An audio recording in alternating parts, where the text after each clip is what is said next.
your father,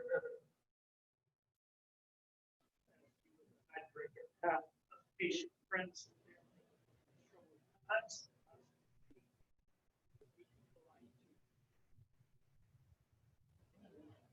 Thank you, Tony.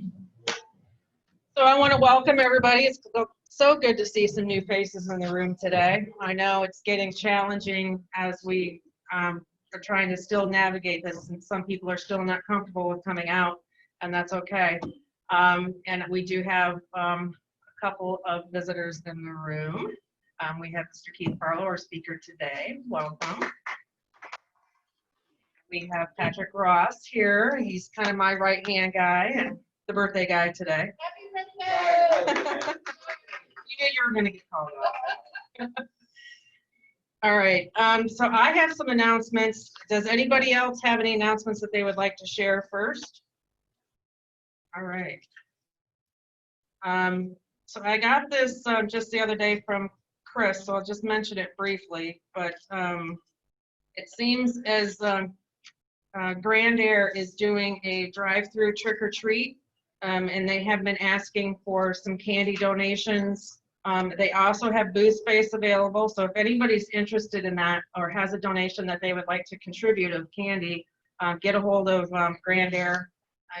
Their marketing person, I'm trying to think what her name is. Mish? Oh, this came from Mish. Linda. Okay. Yeah. Yeah. Okay. So anyways, if anybody has anything that they would like to share with them, please do so. I know that Halloween is going to be very different for a lot of people this year. So kind of just some dates to note. We have a busy couple months coming up. So the 20th of next Tuesday is our board meeting at 5:30. There is no club meeting, and we will be doing the board meeting at the Englewood Chamber, and it will also be available on Zoom. Same link that you've been using, just like normal. We have our service project still going on for this month until the 22nd with the peanut butter and jelly. That is for the United Way Day of Caring. That will be going to the Harry Chapin Food Bank. So please bring those in. We will be collecting them right up until we deliver them on the 22nd. On the 24th, we have the world's greatest dinner. We're going to do, Alfred's so generously decided to help us, and we're going to do his pulled pork out at the Englewood Beach Pavilion. That's the pavilion on the point behind the White Elephant. So it's not the one right out on the beach. So we'll be kind of tucked back in that corner. Should be a nice setting for a nice afternoon. And we do have takeout dinners for that. So just let us know in advance if you can, if you want the takeouts, so we can have some prepared. Yes, Chris. No, it's just general parking. So if you can carpool, I know some people will come down, pick up a meal, maybe hang out a little bit and head out, and that's fine. I mean, I think it'll be a rotation of people. I don't necessarily think everybody's going to stay all afternoon, but you're welcome. Right, right. I'll include that in the next email. But most of us are aware that it's paid parking down there. I guess I didn't think about the fact that, you know, they've discontinued the meters out there. Okay. I did. That was shared with both clubs, and you're all welcome to attend. Invite a family member, invite your neighbor, invite a friend. So the idea behind this is that, you know, you come out and you enjoy your meal, have the afternoon, and that you turn around and donate the value of that meal, the $10 to polio, to the cause. So that's kind of the rationale behind it. So please come and join us. And there is an RSVP link in DACDB, so you can go do that as well. On the 25th is Governor Darrell Key's Zoom Pub Social. That's at 7 o'clock. On the 27th, we are having past District Governor Rich Kirschner come in. He is the polio program chair this year. He's going to come and do our polio program. On the 30th, we have the District Diversity Series. This will be the third in the series. They've all been fantastic. I know it's kind of at an odd time, but they are recording them. So if you can't log on between 1 and 2 to watch them, go in and watch them later. They're great speakers. And then on the 31st, we're going to be having the Halloween social at Julia's, and that's going to be, we're going to be putting 2020 to rest. Again, RSVP for that, so we kind of have a head count. We're just asking, it's not going to be dinner, it's just going to be munchies or BYOB. It's just a good time to get together, have some fun. We will be outdoors for the most part. Julia didn't really want to be indoors, and unless the weather's inclement, we will be out in her backyard and side yard for the most part. So should be able to be, you know, safe doing all that. Bring your own. Well, I guess it depends on what your costume is. All right, and then just some dates just to kind of jump ahead a little bit. In November, on the 21st, we're going to do a Friendsgiving social. So we're going to get a little twist on Thanksgiving in our own way. And we will be doing a food drive for November, and all that food will be going to the local food banks here in Englewood, whether it be St. David's or others. Depends on where the need is the greatest, or we may disperse to multiple. And then on December 12th, we will be having our Christmas party, a Christmas cheer wine tasting. And we will do the White Elephant gift exchange as we normally do. If you care to participate, that's fine. Gift limit is $20 max. All those events will be coming, so mark your calendars. And with that, do you want to come up and introduce our speaker, Jen?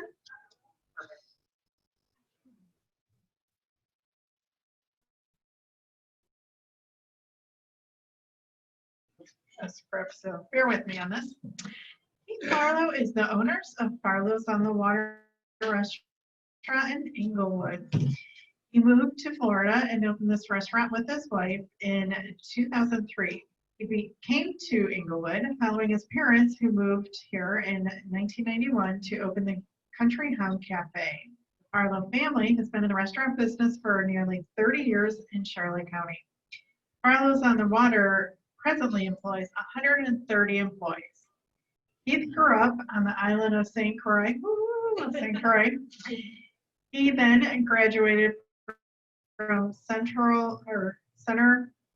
College in Dansville, Kentucky in 1991 with his BS in economics. Prior to moving to Florida, he was vice president owner of Parsley Marketing Food Brokerage in Louisville, Kentucky.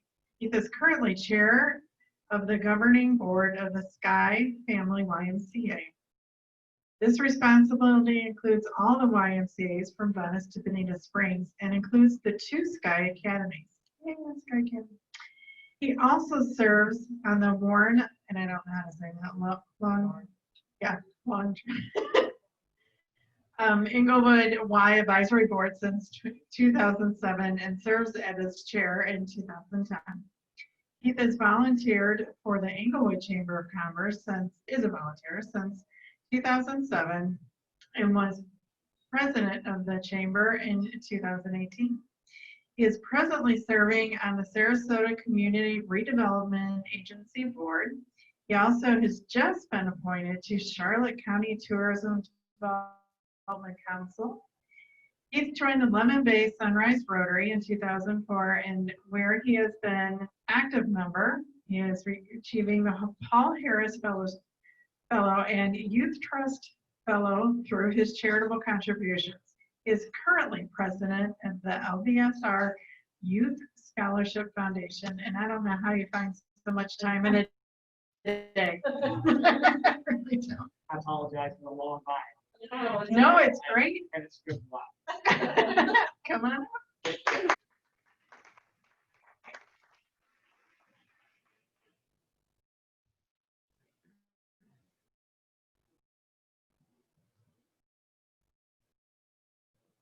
Oh, good afternoon. It certainly is an honor and a pleasure. I'm humbled to be asked to speak. Obviously, I think I know everybody in here, and I hope I'm able to contribute some information. Again, I apologize for the long bio. Everybody knows me. It was just easier to hit send than make amendments. But I'm here. I was kind of excited because Tracy asked me to speak. God, I think it was back in April. No, pre-pandemic. It was pre-pandemic. Yeah, so we're going back pre-March, and so maybe been January. And so as the time got closer and closer, and I had it on my calendar, I was like, oh God, in May I'm just going to be the reporter of bad news and doom and gloom. But I'm here to say that we have really turned the corner, and it's due to obviously the great area that we live in. But it really has to do a lot with the community and the members that live within this community. And I have to say our county commissioners are doing a phenomenal job. So I just want to, promote that because I'm able to work with the county commissioners, and it started when I actually got onto or was asked to be on the TDC. So I want to give a little bit of background on that. So there was a little bit of splash in the newspaper, and it was a little bit politicized how I got to the TDC, and it was the first time that the county commissioners did not take the recommendation from the TDC. So I thought I was going on to a board that was a little bit politicized. And when I say that, for years, because the TDC is a very important committee, and I knew that because obviously they recommend to the county commissioners the budget for the next 2 years with the 5% that we get. And I said, I was like, oh, this is a little politicized. They had nominated somebody from Punta Gorda. And so actually Ed Hill and myself and a couple of the members got together and we said, this is a little unfair in our eyes. And why did we think that? Well, when you look at the dollars raised by the TDT, which is the tourism development tax dollars, okay? When you look at that, about over 60% of that was raised in Inglewood. And that equaled Port Charlotte and Punta Gorda put together, yet with the recommendation they came up with, there was going to be 6 members from Punta Gorda and only 2 members from Inglewood and actually 0 members from Port Charlotte. So Ed and I and a couple other people got together, David Dignam, we started soliciting the county commissioners and we said, hey, basically almost 2/3 of the tax dollars raised, and what I think most people know is the bed tax, as we hear it sometimes, but it's really the TDT, which is the tourism development tax dollars. Almost 2/3, not quite, was raised in Inglewood, and that equaled or a little bit more than both Port Charlotte and Punta Gorda put together.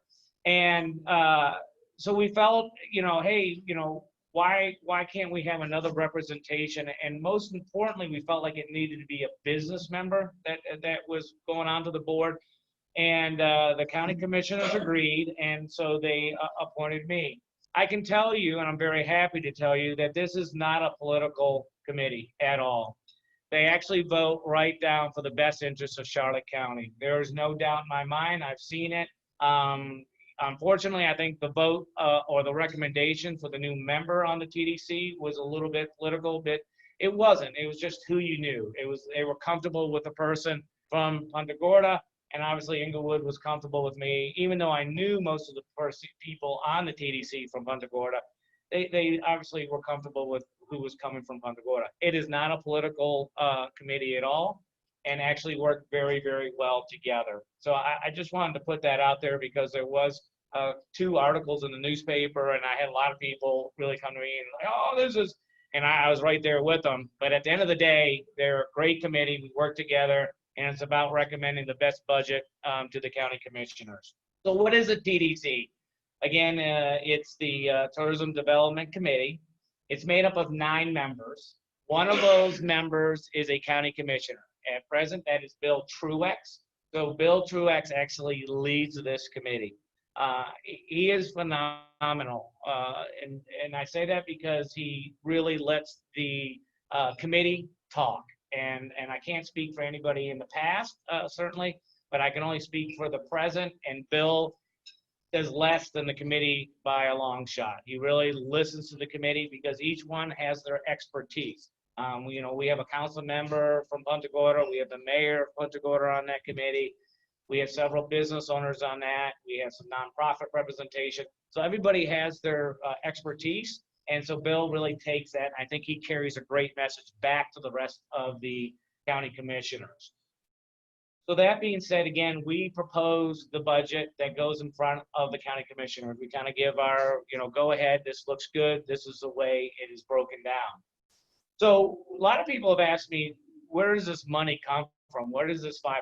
So when you check into a hotel in Charlotte County, now I'm talking just Charlotte County, and we'll talk about Sarasota a little bit later, but where does that money come? So when you, let's say, and we don't have any, a lot of hotels here, so we have a lot of vacation rentals. So let's say you're staying at one of Robin Madden's places out there on Island Properties, and you check out, you pay a 12% tax.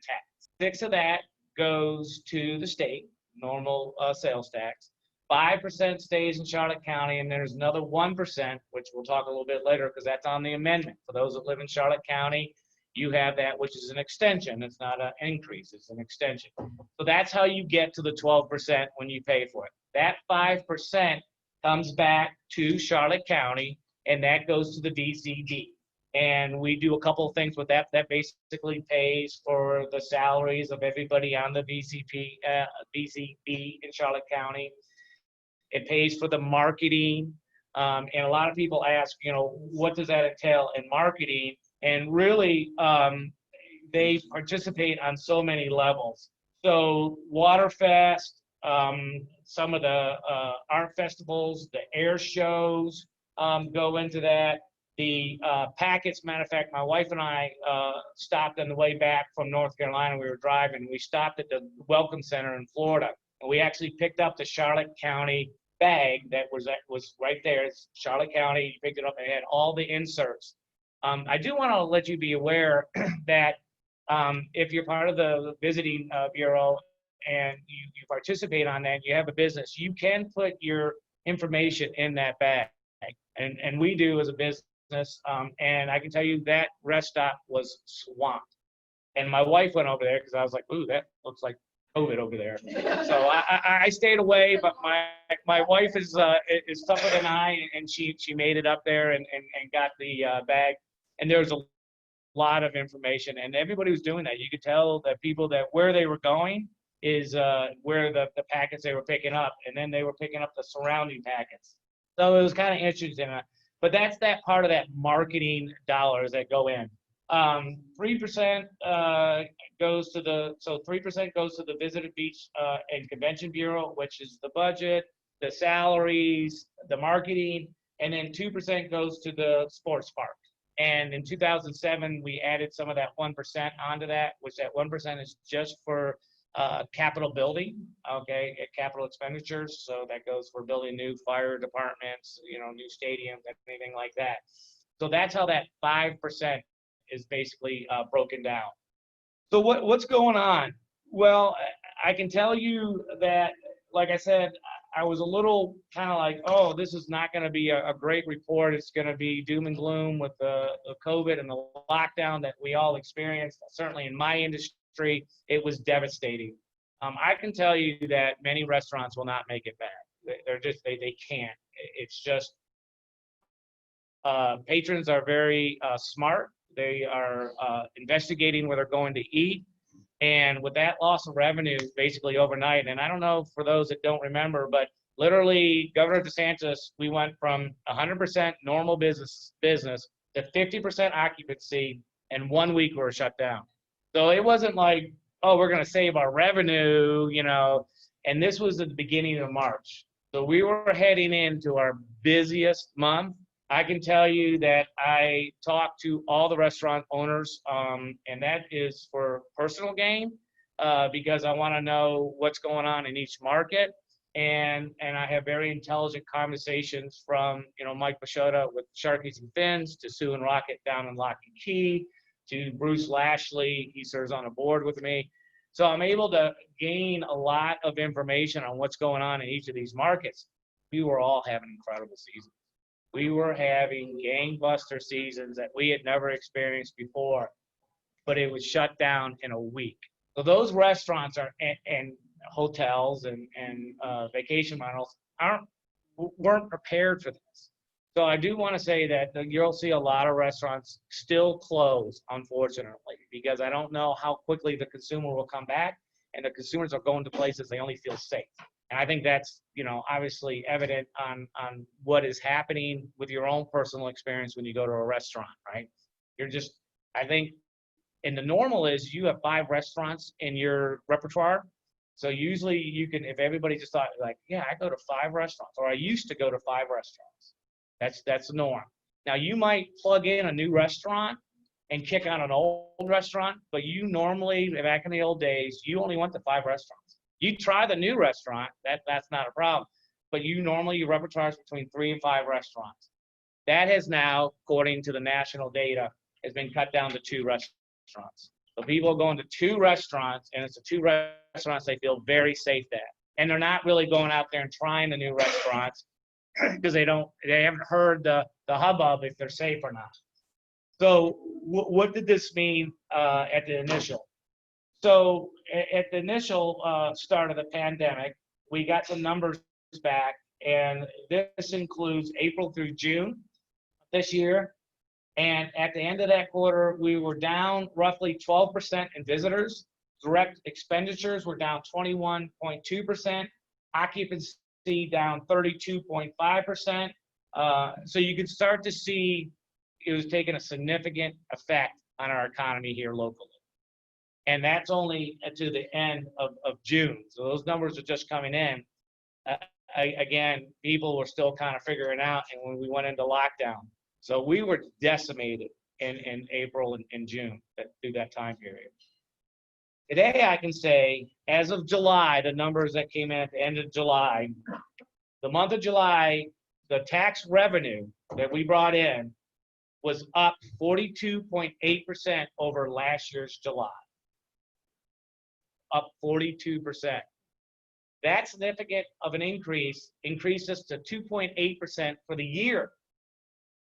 Now, I can tell you through the research that the Charlotte Visitor Bureau has done, that is not the scene in most of our neighboring counties at all. And why is that? Mostly, what's that? Beaches, but like Sarasota Lee County has not seen those increases. Naples has not seen those increases. Sarasota County has not seen those kind of increases. It's mainly because it does, but we do not. So certainly our environment helped us because we have the outside. So 2 things happen. We're not going anywhere. We're locking it down. We're going to lock the front door. Nobody's coming in. Nobody's going. Half the states are open. This state's open. That state's not open. And so their brain started thinking, well, where am I going to go? Well, they wanted to go to woodsy outdoor lakes and beaches. That's where they want to go. And then what happened is people weren't really safe in hotels. And I can admit that when I was, my wife's biggest fear was hotels. She spent the first hour of the hotel, the first hotel we stayed in, which was up in, was sanitizing everything. And my comment was, I think they sanitized everything. I mean, they have all this COVID, policies and procedures. So she's like, yeah, that's why I'm doing it again. I'm like, okay. So, but we have vacation rentals. So Robin Madden with On Properties and David with Haynes with Tarpon Rentals saw a huge increase starting July.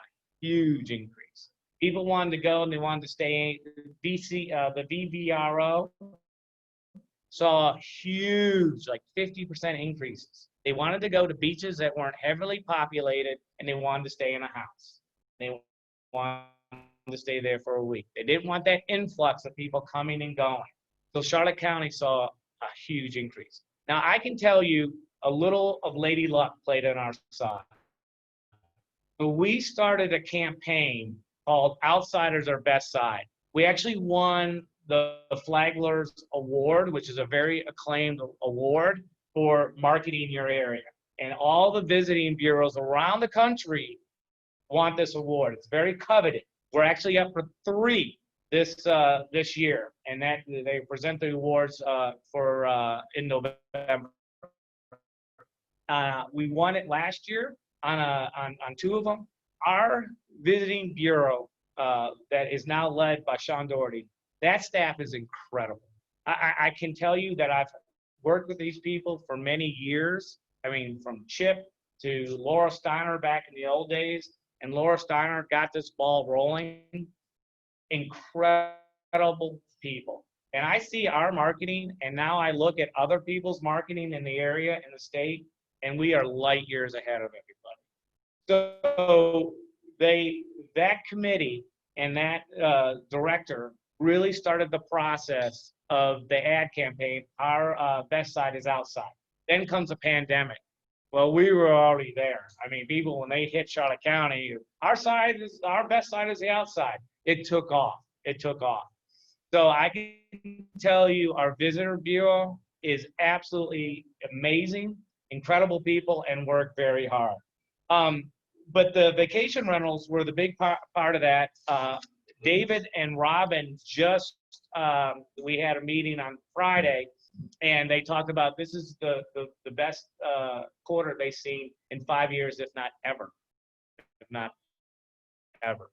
So people are coming to Charlotte County. They are pouring in masses. The events, took initial huge hit in Charlotte County. But I can tell you some past events. They held the Sugarbird Boxing National Qualifier, brought in over 400 boxers. That was in August 28th. The EVP Beach Volleyball Pro-Am was held same date, August 28th. The USA BMX Gold Cup was held here.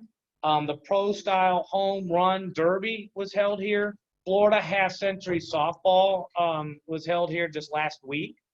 So the big events are still being held now. So they're bringing in a lot of tourists, a lot of families. We're seeing BMX and we're seeing softball and volleyball being it because, I believe the social distancing, those are making a really quick recovery. Upcoming events are going to be the USA BMX Sunshine State Champion and National, October 23rd. Pro Style Victory in Pink Tournament. That's over 72 teams have registered for that. That's October 24th, 25th. The Pro Style Sunshine Classic Tournament is November 7th and 8th. And USA Softball Florida Fall State Championship is the 14th and 15th. And that actually got moved from Lee County because of the incredible facilities that we have here in Charlotte County. So again, the staff did a great job of going out and soliciting and then maintaining these events. So you can see, unfortunately, Waterfest, as I think most everybody knows, was canceled. But a lot of big events are still being held in our county and are going to do quite well. Big changes since I got on the TDC. So I came on the TDC in July, and there's two big changes, and they are wonderful changes. One was Sean Doherty was named Tourism Director of the Punta Gorda Englewood Beach Visitor Convention Bureau. Sean has been there for many, many years, was Laura Steiner's right arm for many, many years, understands Charlotte County as well as anybody. Probably should have had the job from the get-go, but that's Monday morning armchair quarterbacking, so that's unfair for me to say. But I can tell you that Sean knows his stuff and is very, very good at what he does. His staff has rallied behind him, and he is now taking us to the lead. The second big change, and I didn't realize how a big change this was, but we had switched marketing firms that were actually doing the marketing for Charlotte County, and we brought back Aquascapes. And I was fortunate to, in my second meeting, I saw the CEO of Aqua Marketing and Communication. Did I say Aquascapes?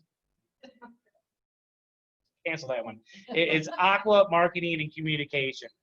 So they brought that firm back, and the CEO, David Maggio, did an incredible presentation on the present marketing and the future marketing.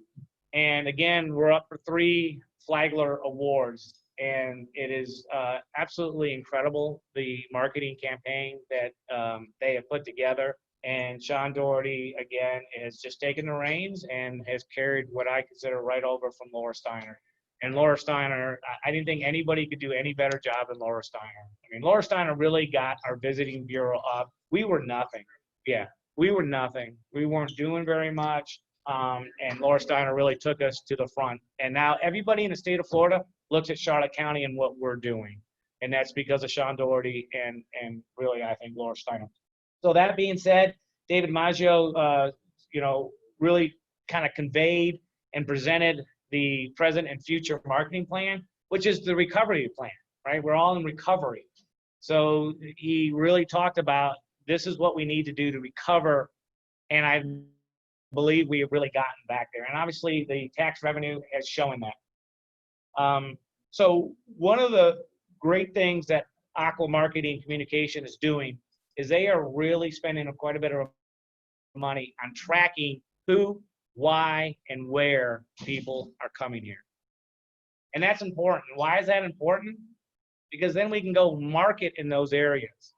And what they're finding out is people are getting on planes, and we were having a little talk back there, planes versus driving. But most people are getting in their cars right now, and they're driving, and where they determine where they're going is a one-day drive. If they can get there in one day, and it's usually if they can leave no earlier than 5 o'clock in the morning and get to their destination by 7 o'clock. That's what they're looking at. A little over 12 hours. So that's within that map range. That puts us on a lot of radars in a lot of big cities. So that being said, we are now marketing in those areas because of the research Aqua Marketing and Communication has done on who and why and where people are coming from to visit Charlotte County. So it is a pretty smart concept because obviously if we're getting a good portion of people visiting from Atlanta, why wouldn't we go back there and market in Atlanta?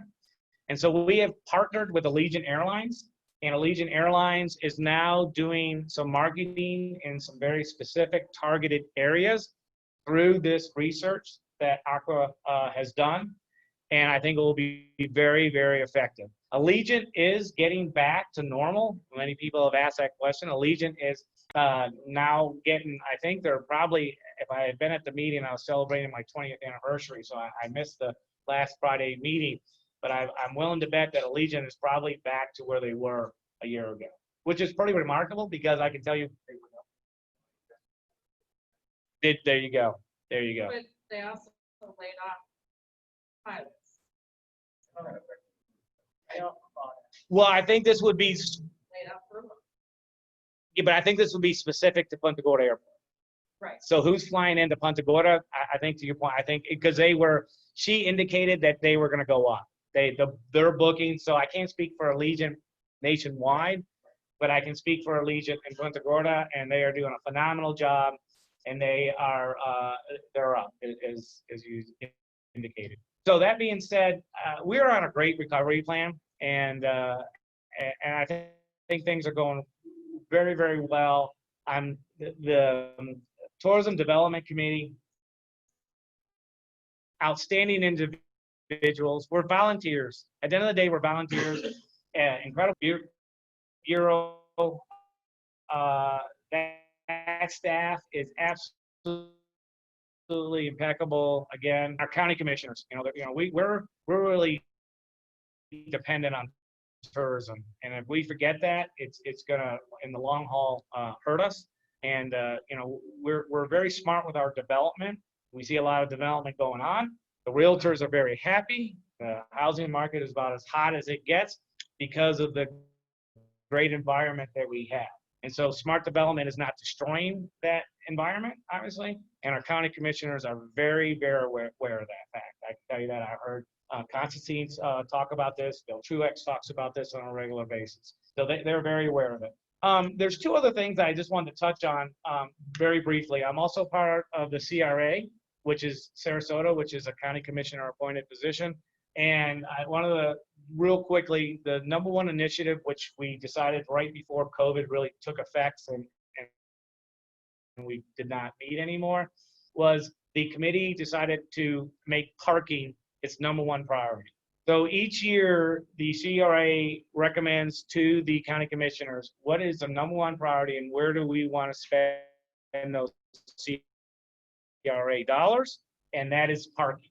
So I think that is a really good directive for our county commissioners. Debbie Marks is incredible. We're very, very fortunate to have Debbie Marks part of our team. She works for Sarasota County, and she's amazing. So any questions on CRA, I'll try to answer that. And the last thing I want to talk about is there are two very important amendments that are coming up that will affect our tourism and our businesses. First is Amendment 2, minimum wage. And Amendment 2, and I don't want to bring politics into this, but I can tell you through the Florida Restaurant and Lodging Association, if minimum wage, if that amendment passes, it will take out another 20 to 30% of restaurants, because they are going to increase the server wage up dramatically over a course of 5 years. And what I was fortunate, I called the Sun paper and I said, I'd like to get together a group of restaurateurs and you hear from us what this is really, it means for our economy. And so Bruce Lashley, Mike Pashota and his son Justin, Sue and Rocket Anamanchuk all got together with a couple of other individuals from Glenn Doyler with the Boys and Girls Club. We had another gentleman that was running the Military Historical Museum in Punta Gorda. And we talked about it at a round table with Glenn Nickerson heading it up with the Inglewood Sun newspaper. And what does this really mean? And I can tell you it will absolutely decimate small businesses. And why can I say that? Because you look at history. I always say, look at history where this law has been enacted. And we can say, and again, my biggest beef with this, it's a referendum. Once it's voted in, our legislators can do nothing about it. Nothing. The way this amendment is written is the way it will be enacted into law. Only 60% of the people have got to vote for it. So it's not, this is written by an attorney, okay? That's who wrote this amendment. And I don't think that's who should be writing constitutional amendments and referendums. I think it should be our legislators voted by the people. And that is my biggest beef with it. Thereafter, I start looking at where it's been acted, because you're going to say, okay, maybe Miami can afford a $15 minimum wage. But can Inglewood afford a $15 minimum wage? You start going down to businesses on Dearborn and start asking those shop owners, can you afford $15 an hour? And I'll take mine to be specific. I can tell you that we employ over 15 high school students. That will immediately stop, okay? We hire ninth graders, and this is nothing against ninth graders because it's all about techies and they're in the social media, but literally we have to teach them how to stamp and return an envelope. They don't know what side of the envelope the stamp goes on. I kid you not. I kid you not. They are like, oh, the stamp goes over here. I didn't know that. Oh, okay. We're teaching them we're teaching them qualities of how to handle people. We're teaching them how to answer phones. We're teaching them how to respect people, right? We're doing that, and we pay them a good wage. We actually pay a high school kid $11 an hour. We want, obviously, the best and the brightest at Lemon Bay. We cannot afford to pay that high school kid $15 an hour. If you go to my restaurant tonight, you will see 3 or 4 high school kids, and they'll be lined up at the hostess stand, and they'll be sitting right there. And their job is to run from this point to that table over there, make sure everything is cleaned and everything is sanitary. They don't touch anything. All they're doing is going from point A to point B, and they're answering the phones. I cannot afford to do that. We would immediately cut that down to maybe 1 high school kid, and that is in every restaurant. And so if you say, well, Miami, they need $15 an hour to survive. Do they need that in Inglewood? And then I say, do they need that in Arcadia? And so again, I want to look at it as how this is written as a law. And then you bring in servers as their minimum wage. I can tell you where it's been enacted. I was in Seattle last year. I spent 2 weeks in Seattle with my nieces. My wife was about ready to duct tape my mouth. But I asked every single server, how's that 15? Because they enacted it. They didn't do it over a span of time. They did it immediately. I said, how's that $15 an hour working out for you? And this is before I really knew this was going to be a constitutional amendment for us. And every one of them said, it's devastated. I'm making less money. I'm making less money. Because everybody that tips me goes, oh, you're making $15 an hour where you used to make $6 an hour. And so the restaurant owners are having to put a surcharge tax on it. I can tell you a restaurant like mine will cost me well over $250,000. Now, if you think that there's an extra $250,000 out there just floating around that I'm trying to figure out how to spend it, you're mistaken. Okay? Restaurants run on a very, very tight net profit. I think everybody knows that. You don't have to Google that very far to find out what a restaurant really nets. So this is going to be decimating for small businesses. It's going to be decimating for restaurants. And I can tell you, everybody in the kitchen is making more than $15 an hour. Everyone. But they're making $16, $17, $18 an hour. What is going to happen to the restaurant when the cook that's earning $16.89 in the kitchen looks out and goes, that 15-year-old, he didn't have a license, is making $15 an hour. I need to make 22. That's where I want to go. She gets 15, I get 22.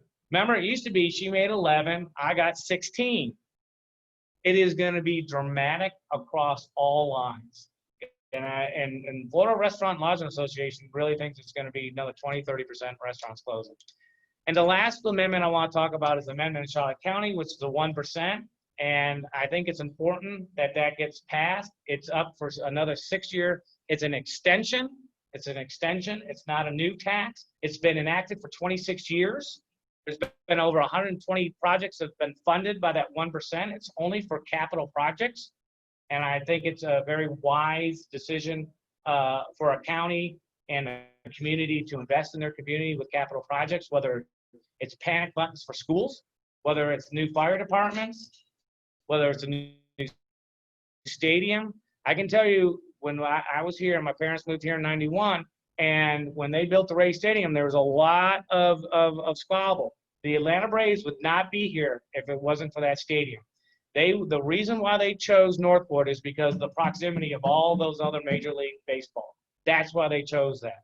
They wanted to get on a bus, be able to go play someplace in 2 hours, come back. That's what they wanted to do. Now they have 6 teams that they can do that.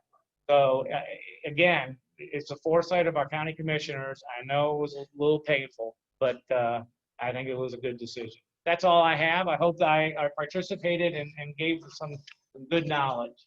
I know it's probably somebody somewhere has probably asked this or asked that the tourists to maybe take that project. Building overhead walkway that parkers to alleviate stop and go traffic.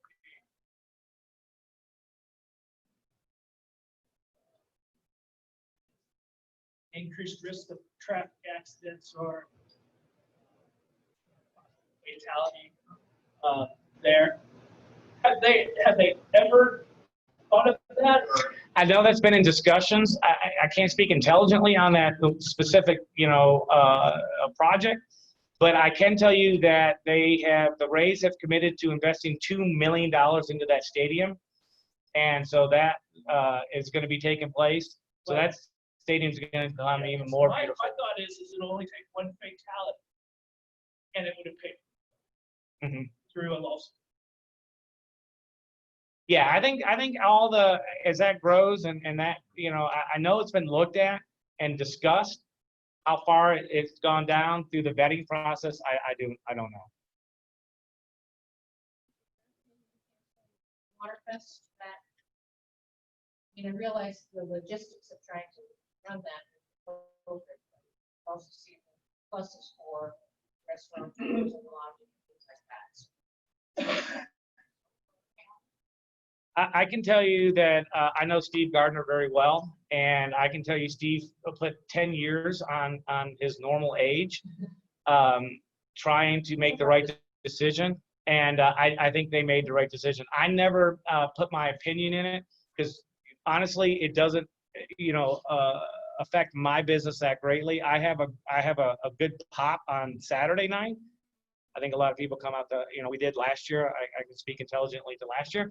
But I think to say, you know what, in the face of the pandemic, we're going to gather thousands of people and try to keep them all separated on the beach. I don't know if that was a good idea. And I think from what I'm hearing and what got explained to me, they're going to hold 2 events, one in February, I think it is. Don't quote me on this. February and another month. And I think they're planning a really good backup plan for that. But just the fly in the face of this pandemic, and if there's a couple of hundred people, you're talking 20,000 people. I think it was a smart move. Yes, sir. These tourism groups, have anything to do with our waterways? Yeah, absolutely. Yes. Yeah. So that 3%. So that 3% goes to, we help pay for dredging and beach renourishment. So that's all is active. As you know, we just did the beach renourishment. I can tell you Sarasota County, and we're, for those that live in Sarasota, are kind of moving those county commissioners along on that part of the beach renourishment. If that would have been done together, there would have actually been a cost savings on it. It just, unfortunately, Sarasota came a little late to the table on that, but they're getting their stuff together. So, but yeah, so that beach renourishment just finished up 4 or 5 months ago. And the dredging, all of that inverted jetty, that was all part of the tourism tax dollar.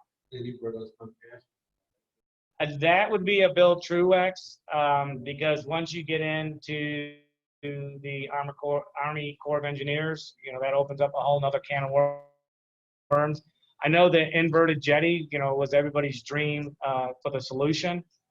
All I know is, from what I understand from the people that have been here for 50, 60 years, when the Venice jetty got constructed, it affected a lot of south from there, as far as the beach and the sand, and so I don't even think the Army Corps of Engineers allow verted jetties like Venice. I don't think they allow those, at least on the Gulf, with the current so strong. What is that you operate? So once this probably keep these places now, and some of the back it up again and go even more. Absolutely. From what I understand, it was unfortunate that we changed our marketing, and that was a decision by the director at that time.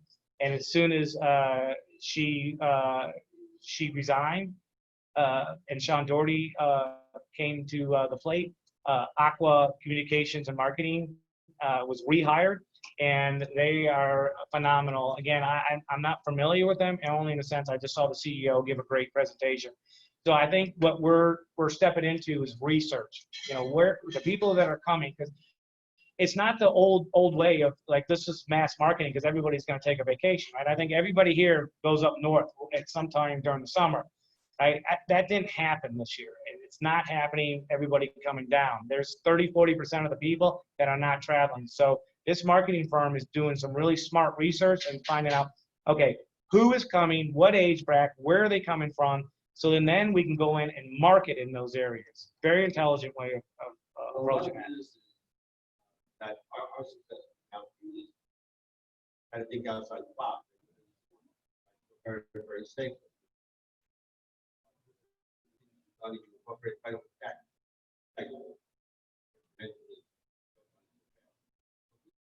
That well now seems like they kind of think outside the box and new way to bring in customers and products. Absolutely, and that's what goes back to my comments. A little bit of lady luck, because we had started that campaign. Our best side is outside, and so it just played into that whole. We got to get outside. We got to get to the beach. We got to get to the woods, the mountains. Nobody was looking for Miami. Miami. The people Googling to go to Dade County went down 3,000%. So absolutely. So I think we learned from that, and I think Sean Doherty is capturing that along with our marketing firm. There's no doubt. How did you follow along as business owners? Follow along. You can go on the VCP,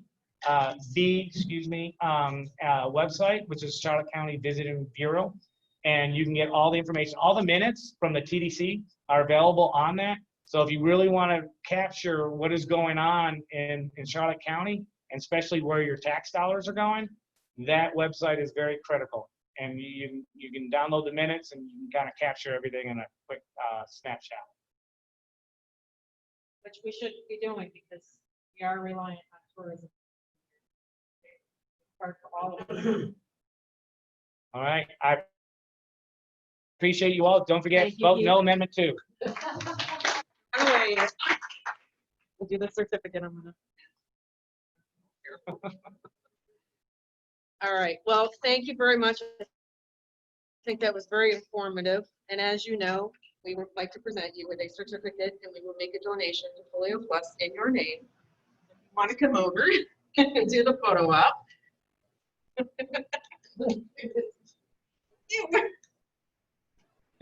All right, thank you Very much. And I'm sure, you know, Keith would be happy to answer questions at any other time. And on a sideline, if you have something specific that you'd like to discuss, there's a lot of information out there. And I thought this was fitting with, you know, it being the month for the economy. And so I tried to get some programs centered around some of those things that are important to us here. So that being said,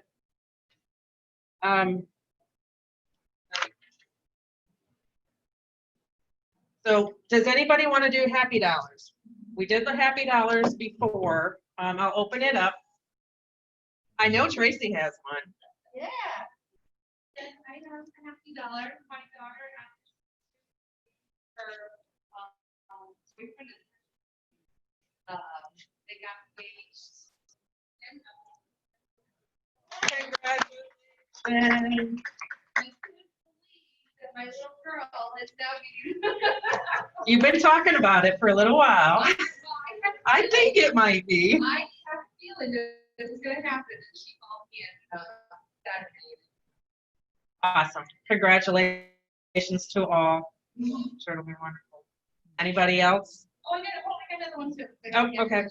Also, I had applied back in August for a proclamation from the governor for Memorial Day. And just got it in the mail today. Oh, awesome. And it'll be going out to all the three governors. So officially, October 24th in the state of Florida will be. Awesome. So now you're going to get the polio programs. Yeah. Yeah. Okay. I'll find one just to make the announcement. I heard on, TV, I heard a commercial about hope.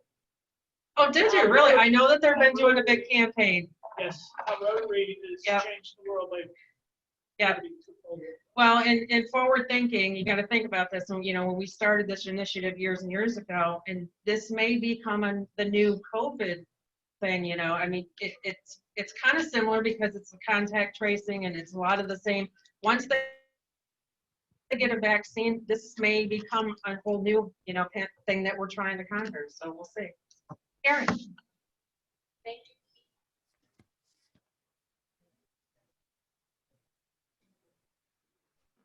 So, thankful to have a lovely time going up the East Coast, eating our way through Georgia, South Carolina, North Carolina. We're happy to say that after Sunday, Saturday, grandbaby, but unfortunately, that is safe back in the United States. Oh, very good. Thank you. I know you were hoping for that. Yeah, that's true. Yeah, absolutely. Brenda.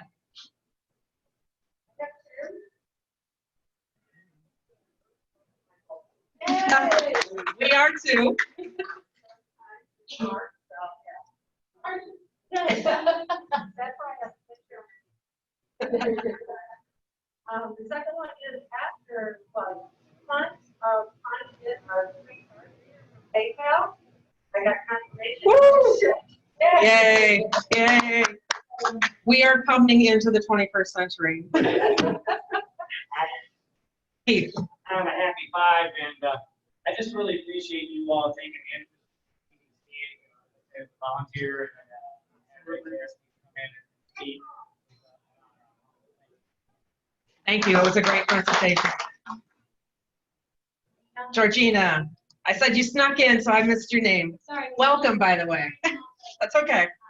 I just had to that state, I need to fly to Michigan, and I'm going to have to around the state over the next week and show her some colleges. Oh, very nice. Awesome. Well, welcome, and please bring her along sometime if you'd like. Welcome. Anybody else? I don't know if we got anybody on. Kathy. Hi, everybody. Hey, put me down for $5 Happy Dollars. We're not getting sound from them. No? Kathy, you're Can you hear me? not muted. Now try. Can you hear me? Oh, look. That's mine. Oh, we had it all set earlier. Kathy, I can hear you. Yeah, I know. We can hear each other on Zoom, but they can't hear us. Type it in the message box. Okay, I'll do that.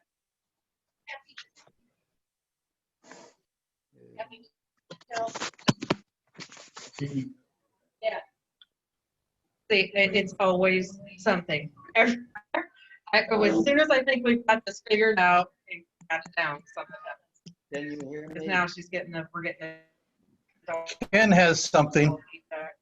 All right, well, I will put in mine for Patrick's for his birthday. Happy birthday to you. Celebrating later.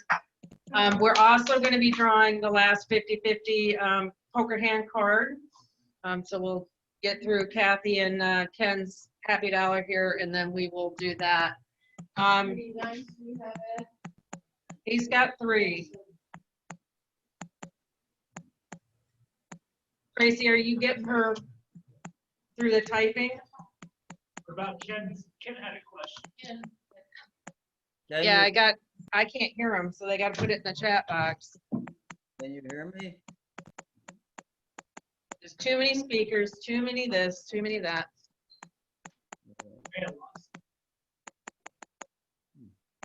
Could have been.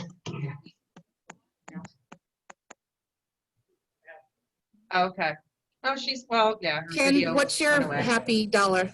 All right. Well, we'll go ahead and do the cards, and then we'll circle back and give them some time to. Oh, So it just there popped she is. up. You got it?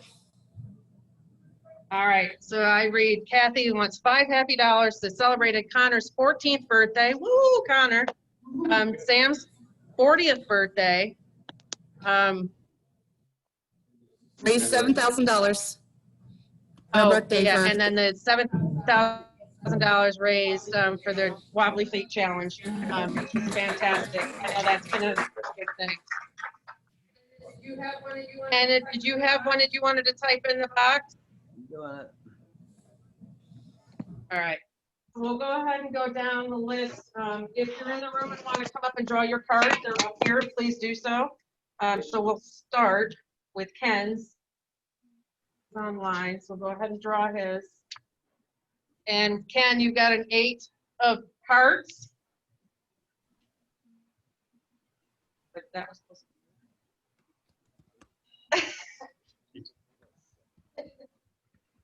All right, Chris Cameron, you want to draw your card? Oh, she left. Okay. 9 of diamonds for Chris. Deb, I think I have All right, at least Blaze. one more. All right. 3 of spades. Kathy. 7 of spades. Caroline. 5 of spades. Wow, a lot of spades. Alfred. Ace of spades. We got all the spades in the last hand. Karen, you want to draw yours? Probably should just trust you, Patrick. Birthday. I don't Do I know. just need one more? Yes, One more to fill your first 5. but she already did her extra cards. 6 of hearts. And that goes. Thank you. Lynn Doyler is 6 of spades.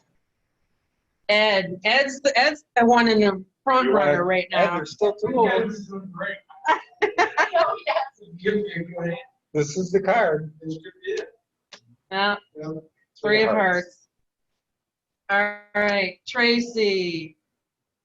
Draw it? Okay. Queen of diamonds. Draw one for Walt. All right, then mine. Jack. Hearts. All right, Julia. Two of hearts. Marie. Nine of hearts. That's the one as needed. All right, and Carol Peterson. Eight of spades. Walt Powers. Two of clubs. Then he's got to come. Valerie Wagner. Ace of hearts. And she's, well, we're going to do the wild. And then Marcia. Six of diamonds. Now we have yours. Now, anybody who still has extra cards is able to pull those if anybody's interested. Valerie already gets hers because she didn't draw hers yet. Two of diamonds. And, oh, sorry. Scratch that. I forgot about you. All right, two of diamonds was Patrick's. So Okay, so Valerie's, that's okay, cards. yeah, Valerie's extra cards is Jack of clubs and the four of hearts. All right. Anybody else that wanted to do extra cards to better their hand? Good idea. Yeah, But right now, so far, Ed's got 3 nines to beat. yeah, Ed's got it so far. So what I'll do is, seeing as how we don't have everybody, I'll send this back out updated. If anybody wants to take their extra card to give it a shot, we can do that. And then replace another card. Correct. Well, it, Now, Ed just paid for an extra card. We haven't drawn. oh, two, right? You No, want, you only paid oh, for you one. only wanted one. Okay. All right, four of spades. Where is Send it? it out so we see what we have. Yeah.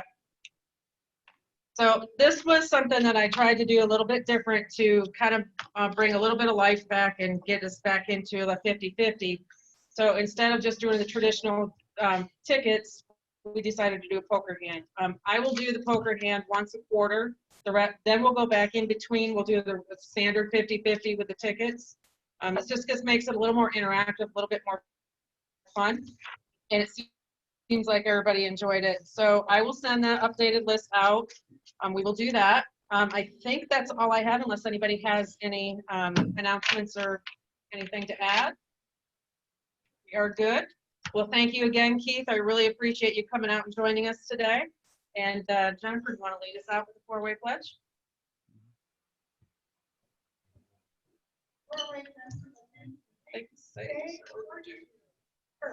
Is it the truth?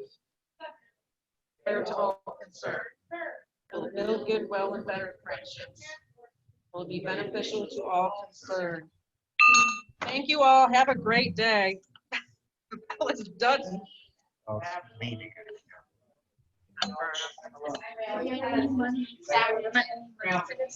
Yes. We'll see. You only did the $5. You didn't do the extra, right? $5. Yep, only $5. No, only $5.